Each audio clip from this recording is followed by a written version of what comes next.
या महाराष्ट्रात राहून जनतेची सेवा काय करता? आमदार, नगरसेवक, खासदार किती डोळे झाकून बसले. 28 वर्ष झाली बिल्डिंग घरं तुटून आणि 28 वर्षापासून आम्ही ही घाणीमध्ये आहे. काय केलं शिवसेनेने तरी?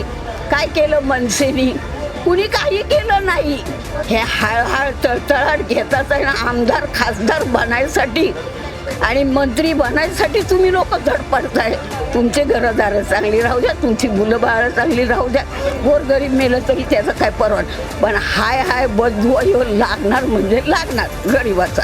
आता आमचं तुम्ही घरचं प्रत्यक्ष बघितलंय हा, आणि असल्या घरामध्ये आम्ही दिवस काढतोय म्हणजे आमचा लेकरा बाळांचा जीव किती धोक्यात आहे. रात्रंदिवस सोसायटीवाले येऊन गेले, त्यांनी पण काय दखल घेतली नाही.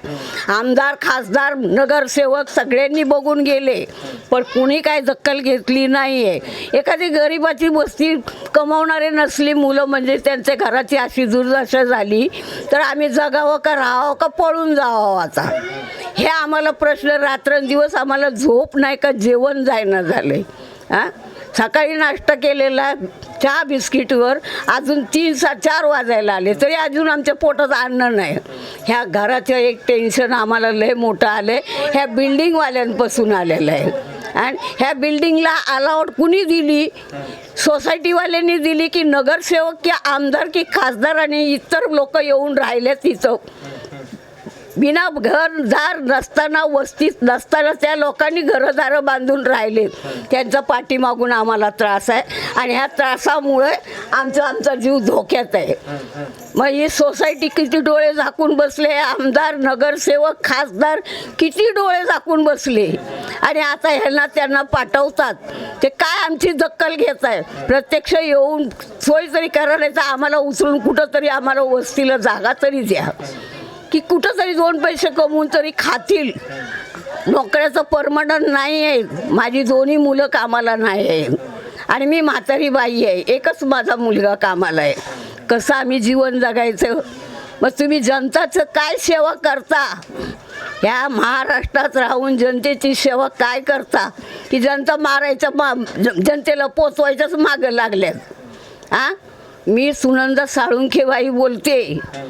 मी सुनंदाबाई साळुंखे. अगदी बिल्डिंगच्या बाजूलाच घर आहे माझं आणि घरामध्ये पाणी आहे, असं 24 तास पाणी आहे आमच्या घराचं.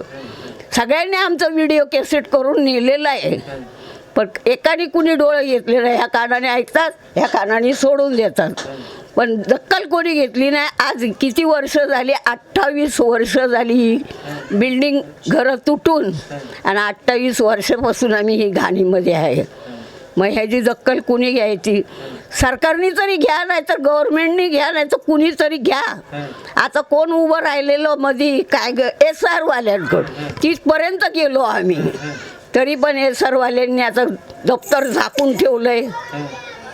सोसायटीचे तर झाकले पण दप्तर SR वाल्यांनी पण झाकलेलं आहे. तिकडं मरा नाही तर जगा नाही तर काय पण होऊ द्या. आम्ही जातो कापी सिटीपर्यंत पोचवायला मेलेल्या माणसांना आणि कापी सिटीमधून चहा घेऊन आम्ही येतो. कापी सिटी तर बंद झाली पण दुसरे आहेत ना, सदानंद आहे, कल्पना हॉटेल आहे, तिथं जाऊन आम्ही चहा पाणी नाश्ता करून येतो आपल्या घरी. मेलेल्यांचं दुःख काही नाही कोणाला पडलेलं आहे इथं, ना सोसायटीला, नगरसेवकवाल्याला, ना आमदारला, ना खासदारला, कुणाला काही पडलं नाही. पण माझं मत काय आहे, नगरसेवकांनी तर जाऊ दे पण आमदार खासदारांनी तरी यात लक्ष घाला. अरे गरिबाचं वाली बना आणि नावं काम का? आता मतदान आलंय, निवडणुकीला आलंय म्हणून येत आहे आपली कोण ना कोणतरी पाठवतंय ना आपला मोठेपणा करायला. आता आम्हाला निवडून द्यायचे. किती वर्ष झाली, किती वर्ष काय केलं शिवसेनेने तरी? काय केलं मनसेने? कुणी काही केलं नाही. कुणी काही केलं नाही. जनता मरू द्या, मेली तर नंतर बघू, त्यांचं दुःख त्यांच्या संगतीने. पण असं करणं चांगलं नाही. देशाचं भविष्य खोलत नाही. तुम्ही देशासाठी मरा, जनतेसाठी मरा तर तुम्हाला पुढं आम्ही पुढे काढून देऊ. आता तुम्हाला कुणालाच पुढं काढून द्यायचा आमची इच्छा नाही. आता शेवटची इच्छा कुणालाच पुढं काढून द्यायचं नाही. काय तुम्ही केलं या लोकांनी? 28 वर्ष चालू आहे या सिद्धार्थनगरला ही बिल्डिंग तुटून. काय फायदा केला आमच्या गरिबाचा? हे हळहळ तळतळाट घेतात आहे ना आमदार खासदार बनायसाठी आणि मंत्री बनायसाठी तुम्ही लोक धडपडताय.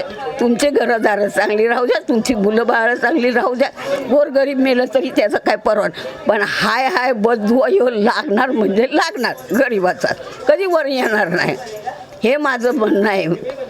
कारण लक्ष कधीच दिलं नाही. मी किती जणांना माझा व्हिडिओ कॅसेट दाखवलेला आहे, प्रत्येकाला दाखवलेलं आहे, पण काही कुणी केलं नाही. हे सर्वाले पण येऊन गेले, पण काही कुणी केलं नाही. आणि त्या या लाईनीला सगळ्यांच्या घरामध्ये पाणी, सगळ्यांच्या घरात पाणी आहे. आणि आज इतक्या वर्ष झाले आम्ही या घाणीत मरतोय. बघितलं ना प्रत्यक्ष, तुम्ही बघितलं की नाही प्रत्यक्ष? घरात पाणी येते, पाणी तर जाऊ दे, बघ माती